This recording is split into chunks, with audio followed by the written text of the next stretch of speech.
chào tất cả các bạn, chào mừng các bạn đến với kênh Móc Len của Mimi Handmade. Hôm nay Mimi sẽ hướng dẫn cho các bạn móc một cái chiếc kẹp tóc bong bóng như thế này rất là dễ thương.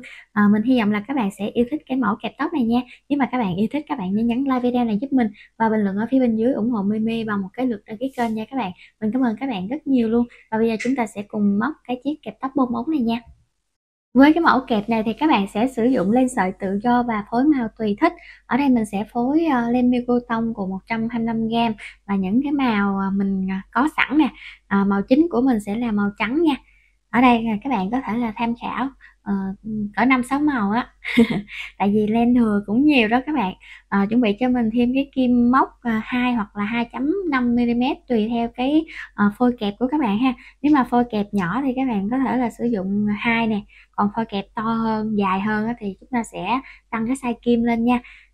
Chuẩn bị cho mình cái vải nỉ để mà chúng ta sẽ dán cái phần ở phía dưới nè, rồi cái cắt len, kim khâu len với lại keo nến để mà mình dán. Bây giờ chúng ta sẽ tạo một cái nút thắt nha. Các bạn sẽ móc lên 12 mũi móc xích.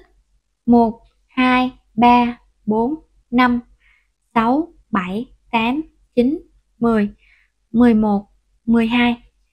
Sau đó thì chúng ta sẽ đâm kim vào cái chân móc xích thứ 11 á. Các bạn sẽ móc một mũi móc đơn. Rồi những cái chân móc còn lại các bạn sẽ móc mỗi chân là một mũi móc đơn ha. Chúng ta sẽ móc đến cuối hàng luôn. Móc đến cuối hàng thì chúng ta sẽ móc vào cái chân móc cuối này 3 mũi móc đơn. 2 3. Rồi bây giờ những cái chân móc còn lại ở phía đối diện á, các bạn sẽ móc mỗi chân là một mũi móc đơn nha. Chúng ta sẽ móc tới cuối hàng luôn. Cuối hàng còn cái chân móc cuối cùng đó, các bạn sẽ móc vào đó 2 mũi móc đơn luôn nha. Như vậy là khi mà chúng ta móc 2 mũi móc đơn ở phía cuối cộng với một mũi ở lúc đầu á, là 3 mũi móc đơn. Bên đây chúng ta cũng có là 3 mũi móc đơn. Như vậy các bạn sẽ trượt mũi và kết thúc hàng móc thứ nhất nha. Như vậy thì kết thúc hàng móc thứ nhất các bạn sẽ có được là 24 chân móc. Bây giờ chúng ta sẽ móc hàng móc thứ hai nè. Các bạn sẽ móc lên một mũi móc xích, đâm kim vào chân móc đầu tiên, móc một mũi móc đơn. Vào cái chân móc đầu tiên này luôn, một mũi nửa kép. Như vậy là chân đầu tiên chúng ta sẽ có là một đơn và một mũi nửa kép. Những cái chân móc còn lại mỗi chân là một mũi móc kép nè. Các bạn sẽ đếm theo mình luôn ha. Chân kế bên mình đếm là 1 mũi móc kép, 2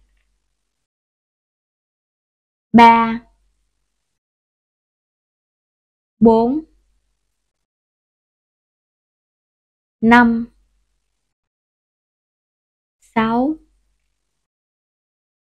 7 8 9. Rồi tới mũi móc kép thứ 9 ha. Cái cụm 3 mũi ở hàng trước đó nè các bạn, 1 2 3. Bây giờ chúng ta sẽ móc vào cái chân móc đầu tiên của cái cụm này, một mũi nửa kép và một mũi móc đơn. Tiếp tục cái chân móc thứ hai, chân móc kế bên, một mũi nửa kép, một mũi móc đơn. Chân móc thứ ba của cái cụm này, một mũi nửa kép, một mũi móc đơn. 9 chân móc còn lại, 9 chân móc kế tiếp nè, các bạn sẽ móc mỗi chân là một mũi móc kép giống như cái phần đối diện nha. 1 2 3 4 5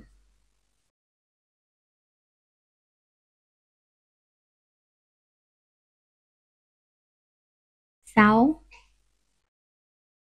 7 8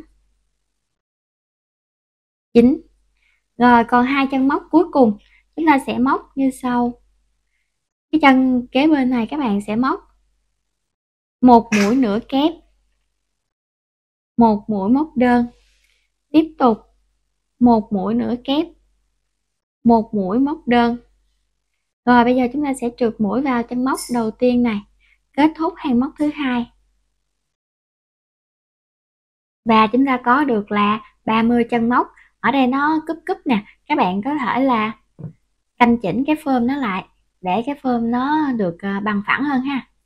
Rồi bây giờ chúng ta sẽ móc cái hàng móc thứ ba, hàng viền. Bây giờ chúng ta sẽ móc lên 3 mũi móc xích. Rồi các bạn sẽ móc vào cái chân móc vừa lên 3 mũi móc xích đó, chân móc đầu tiên này nè, một mũi móc kép luôn nha. Rồi chúng ta sẽ đếm ở cái chân móc kế bên này, 1 2, chúng ta sẽ trượt mũi vào cái chân móc thứ ba, lại lên 3 mũi móc xích và móc một mũi móc kép vào cùng chân móc đó luôn. Rồi chúng ta lại đếm là 1 2 3, trượt mũi vào chân móc thứ ba này, tiếp tục lại 3 mũi móc xích, một mũi móc kép, đếm 1 2 3, 1 2 3, trượt mũi. Các bạn sẽ làm tương tự như thế đến cuối hàng luôn ha, và chúng ta được một cái hàng viền như thế này. Rồi ở cuối cùng á các bạn, thì nó có hai chân móc với cái chân móc mũi dời, thì mình vẫn trượt mũi vào được cái hàng đầu tiên ha. Chúng ta vẫn là móc là 3 xích, một kép. Ở đây hồi nãy mình lên 3 mũi móc xích ban đầu nè, các bạn sẽ trượt mũi vào cái chân móc xích thứ hai nha. Đó, rồi bây giờ chúng ta sẽ cắt len. Các bạn kéo len lên, chúng ta rút nó lại. Sau đó là chúng ta sẽ đưa cái cọng len này xuống phía dưới. Rồi bây giờ chúng ta sẽ đưa nó vô trong những mũi móc ở phía dưới này nha.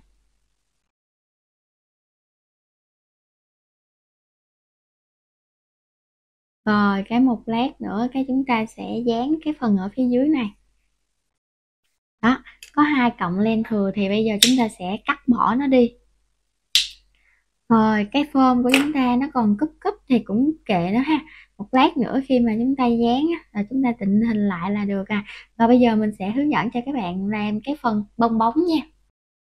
Rồi bây giờ chúng ta sẽ tạo một cái vòng tròn ha. Các bạn cứ tạo vòng tròn đi. Rồi đưa kim móc nè. Cái đầu kim của chúng ta ở hướng phía dưới ha. Các bạn sẽ kéo cái cọng len này qua. Móc lên cho mình 3 mũi móc xích. Đó, đơn giản ha. Mình tạo cái này rất là đơn giản thôi à.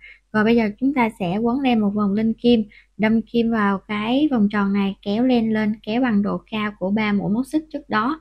Một nè, quấn len tiếp tục, đâm kim, kéo len, kéo bằng độ cao. 2, quấn len, đâm kim, kéo len, kéo bằng độ cao. 3, 4, 5. Rồi bây giờ chúng ta sẽ kéo qua hết những cái vòng len trên kim này luôn. Rồi các bạn sẽ móc lên một mũi móc xích. Rồi chúng ta có được một cái mũi hạt bắp rất là dễ thương này ha. Rồi các bạn sẽ kéo rút cái này lại. Rồi một lát nữa cái mình canh chỉnh nó lại ha. Rồi cắt len luôn. Rồi chúng ta rút cái chỗ này. Đây các bạn sẽ đưa cái cọng len này nè ra chính giữa nha.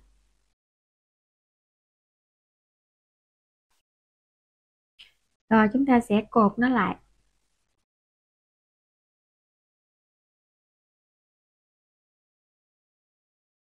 Rồi cột thêm một lần nữa rồi chúng ta sẽ cắt hai cái cọng len này bỏ đi.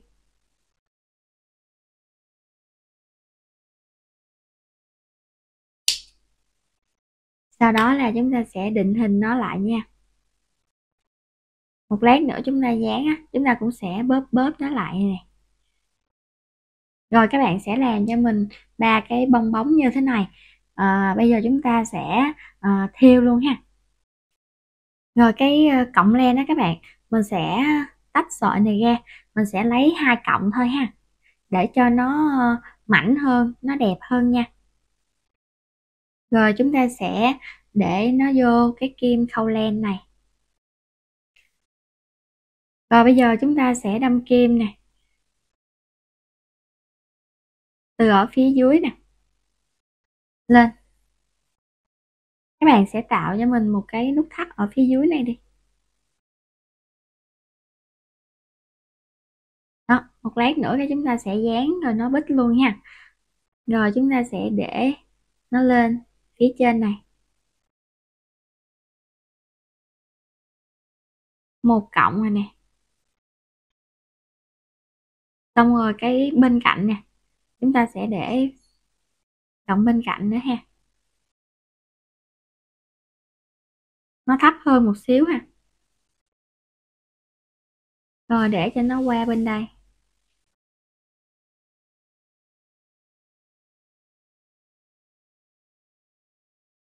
tiếp tục bên này, rồi cho nó qua bên đây.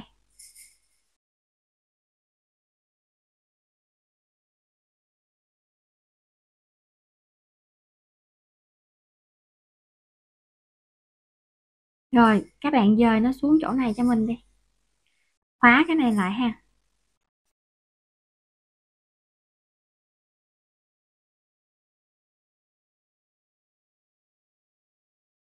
Rồi chúng ta sẽ đưa xuống cái mặt này, tạo một cái nút thắt.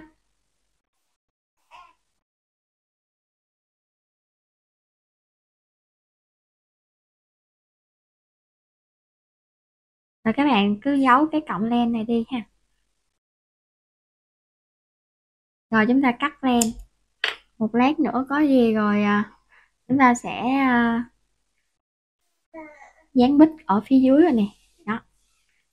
Rồi bây giờ chúng ta sẽ lấy keo nến á, chúng ta sẽ dán. Bây giờ chúng ta dán màu hồng này ở đây. Đó. Rồi xong rồi tới màu vàng bên này, rồi màu xanh bên này ha. Rồi bây giờ chúng ta sẽ bắn keo ở chỗ cái điểm này đi. Đây, bắn keo chỗ điểm. Mình đã bắn keo xong rồi nè các bạn. Bây giờ chúng ta sẽ chụm cái này lại, bóp nó, rồi đưa nó xuống ha. Rồi những cái kia các bạn cứ làm tương tự như cái này luôn. Rồi bên đây các bạn cũng sẽ bắn keo chỗ này và các bạn sẽ dán cái này vô ha. Rồi mình sẽ hướng dẫn cho các bạn tạo cái phần nơ. Rồi tương tự các bạn sẽ lấy cho mình 2 cọng ha. Rồi xỏ qua cái kim khâu len. Rồi chúng ta cũng sẽ tạo một cái nút thắt ở phía dưới này. Đâm kim từ ở phía dưới.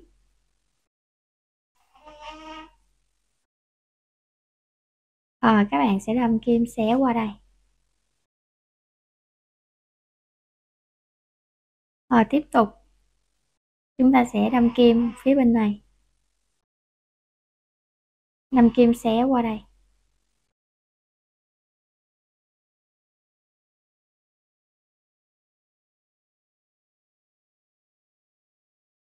Rồi từ cái chỗ bên này nè chúng ta sẽ đưa nó qua. Rồi các bạn sẽ đâm kim chính giữa này để nó qua đây luôn, rồi kéo chặt nó lại.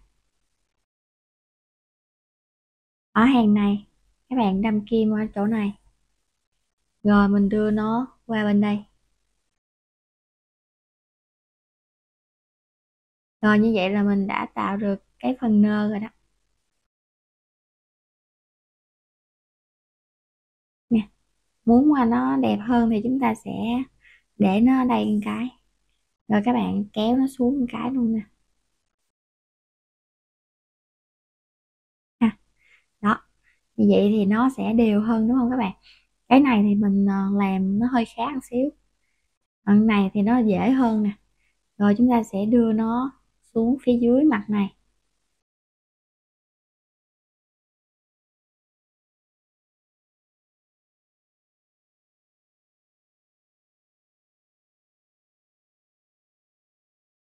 Rồi chúng ta sẽ giấu một xíu rồi chúng ta cắt bỏ luôn nha.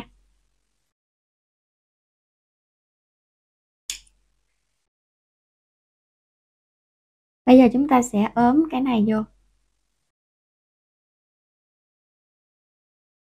làm dấu cái chỗ này. Các bạn sẽ gập đôi nó lại.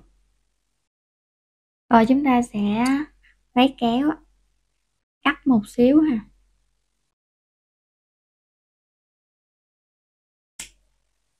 Rồi chúng ta sẽ đưa cái này vô phía bên trong. Rồi bây giờ các bạn ốm thử coi.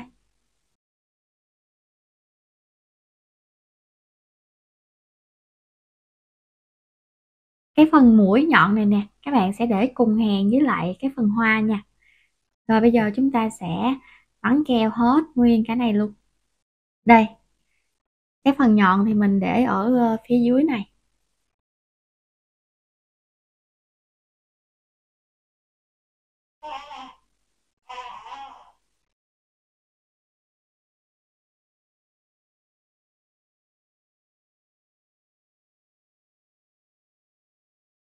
Rồi như vậy là mình đã hoàn thành rồi đó các bạn. Mình hy vọng là các bạn sẽ yêu thích cái kẹp tóc này ha. Nếu mà các bạn yêu thích, các bạn nhớ nhấn like video này giúp mình và bình luận ở phía bên dưới ủng hộ Mimi bằng một cái lượt đăng ký kênh nha các bạn. Mình cảm ơn các bạn rất nhiều luôn. Và mình cũng cảm ơn các bạn đã dành thời gian ra theo dõi hết video này và thực hiện cái mẫu kẹp tóc này cùng mình nha. Bây giờ mình xin chào tạm biệt các bạn và hẹn gặp lại các bạn ở những clip sau. Bye bye.